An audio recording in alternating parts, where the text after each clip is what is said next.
내가 소변을 지금 보고 싶지 않고 이런 상황에서 내가 원하지 않는데 그냥 소변이 흘러나오는 경우를 다 요실금으로 보시면 되겠습니다.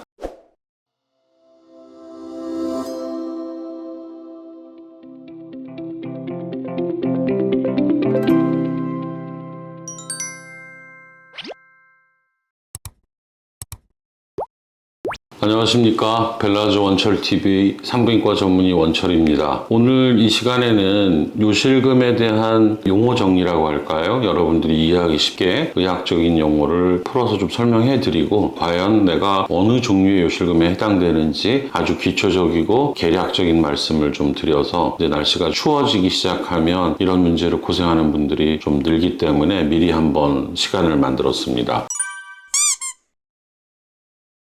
먼저 요실금은 소변이 새는 거죠. 근데 소변을 내가 보겠다 하는 의지가 있고 내가 소변을 직접 보는 노력을 했을 때, 시도를 했을 때 소변이 나오면 당연히 정상이죠. 그러나 내가 소변을 지금 보고 싶지 않고 이런 상황에서 내가 원하지 않는데 그냥 소변이 흘러나오는 경우를 다 요실금으로 보시면 되겠습니다. 그런데 이때 좀 주의해야 될 것들이 요실금이란 그 정의는 치료할 수 있는 다른 질병이 있을 때는 해당되지 않습니다. 다른 질병에 의해서 소변이 새는 경우도 있을 수가 있습니다. 일시적일 수도 있고 장기적으로도 소변이 새는 경우가 생길 수가 있거든요. 예를 들자면 방광염 같은 거를 급하게 급성으로 앓고 있는 상황에서 그럴 때 소변이 자주 마렵다가 찔끔하고 소변을 새기도 하는 것들은 방광염이 개선되고 나면 좋아지기 때문에 이런 것은 요실금으로 분류하지 않습니다. 방광염의 한 증상으로 보고 방광염 치료는 대부분 항생제니까 항생제 치료 후에 다시 방광염이 걸리지 않았다면 소변이 새지 않는다면 그건 요실금이 아닌 거죠. 이런 것들을 일시적 요실금으로 따로 분류하기도 합니다. 근데 이제 그런 것들은 전문 병원에서 굳이 치료하실 필요가 없이 방광염을 볼 수 있는 병원이면 다 좋아질 수가 있습니다. 그러나 진정한 요실금의 종류가 있는데요. 요실금에는 크게 4-5가지로 나누기도 합니다. 첫 번째, 배복자에서 압력 압제하는 복압성 요실금이 있을 수가 있고요. 또 하나는 절박성 요실금이 있을 수가 있고요. 사실 이 두 가지를 합친 혼합성 요실금이 어떻게 보면 제일 많을 수도 있습니다. 흔하지 않은 것으로는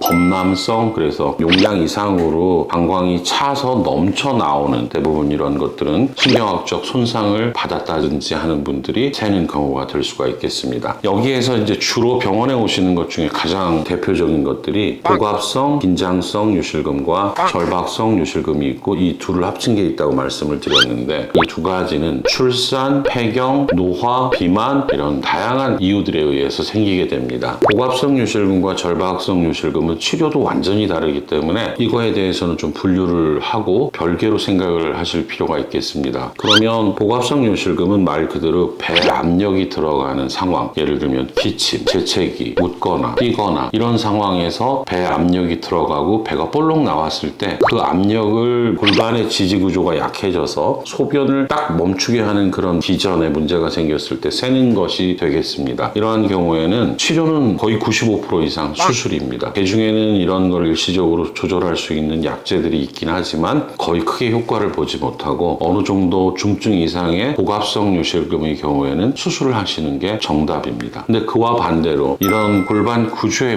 문제라기보다는 방광이 좀 예민해서 생기는 방광을 수축하지 말아야 되는 상황에서 좀 빨리 수축하거나 조절이 되지 않아서 생기는 걸 절박성 요실금이라고 합니다. 물론 그 전 단계에서 소변까지 새지는 않지만 소변이 너무나 마려워서 참지 못하겠다 하는 절박감이나 아주 자주 보거나 아주 자주라는 건 평균 소변 보는 정상치인 하루에 8회 이상 9회, 10회, 11회, 12회 이렇게 소변을 보는 이걸 빈뇨라고 표현하는데 이러한 증상이 있거나 실제로 소변이 새는 거죠. 화장실 앞에까지 소변이 마려워요. 그러면 참을 수가 없어요. 그래서 화장실 앞에 갔는데 내가 찔끔 그 전에 샜다. 이건 절박성 요실금에 해당이 됩니다. 참고로 복압성 요실금의 경우에는 소변이 마렵고 안 마렵고가 중요하지 않습니다. 특히 소변이 마렵지 않은 상태에서 방광에 소변이 되게 조금 있는데 갑자기 소변이 샌다는 건 수술을 해야 되는 복압성 요실금이 맞겠습니다. 절박성 요실금은 수술 외에 다른 치료, 약물 치료가 대표적으로 있겠고요. 또 좀 더 심한 분들의 경우에는 신경을 조절하는 치료도 할 수가 있겠습니다. 제 경험상 보면 복압성 요실금은 40대 중반부터 갑자기 증가해서 폐경 가까이 되면 많아지는데 결정적인 가장 큰 이유는 손상입니다. 아기 날 때 다치고 그만할 때 손상받은 조직들이 약해져서 생기는 거고요. 나이가 더 드신 분들은 절박성 요실금, 소변을 참지 못하는 증상이 더 심해지고 더 많아집니다. 수술을 할 필요는 없고 어떤 경우는 해서는 안 되는데 이러한 경우에는 약물을 좀 장복해야 되는 그런 또 어려움이 있을 수 있겠습니다. 방광을 조절하는 절박성 요실금이나 과민성 방광을 치료하는 약제들이 신경계에 작용을 하기 때문에 환자들이 그로 인한 부작용이 조금 있을 수가 있습니다. 입이 마르고 눈이 마르고 장 운동이 떨어져 소화가 잘 안 되고 하는 것들이 있는데 요새 나오는 최신의 약제들은 그런 부작용을 많이 줄이고 방광에만 선택적으로 작용하는 약들이 많아서 여러분들이 큰 부담 없이 오랫동안 약을 복용하셔도 문제가 없겠고요. 당연히 나이가 들어서 생기다 보니까 폐경을 또 염두에 두고 같이 치료해 주는 것이 효과적인 경우가 왕왕 있습니다. 처음에 말씀드렸듯이 이 둘을 합친 경우가 제일 많은데요. 이런 경우의 치료는 수술도 해야 되고 약물도 복용해야 됩니다. 어느 쪽 문제가 더 삶에 영향을 끼치는지, 내가 이 치료를 받아야 되는 증상들 중에 심한 게 어떤 건지, 소변을 못 참겠다 그러면 먼저 약물 치료를 해서 절박뇨에 관련된 거를 개선한 다음에 고압성 부분은 간단히 수술할 수가 있고요. 반대로 환자분이 활동이나 운동을 할 수 없을 만큼 기침, 재채기, 운동할 때 소변이 샌다고 하고 절박뇨는 그렇게 심하지 않다 하면 먼저 수술을 선택하시면 되겠습니다. 그 치료에 대해서는 뭐 다음 기회가 있으면 말씀을 드리거나 그 전 자료를 여러분들이 찾아보시면 도움이 되리라고 생각을 합니다.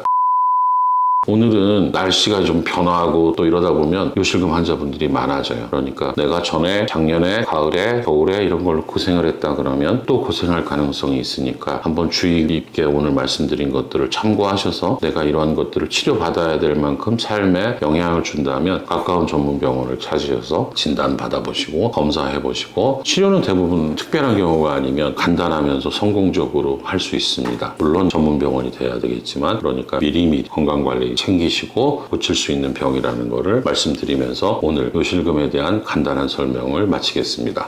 감사합니다.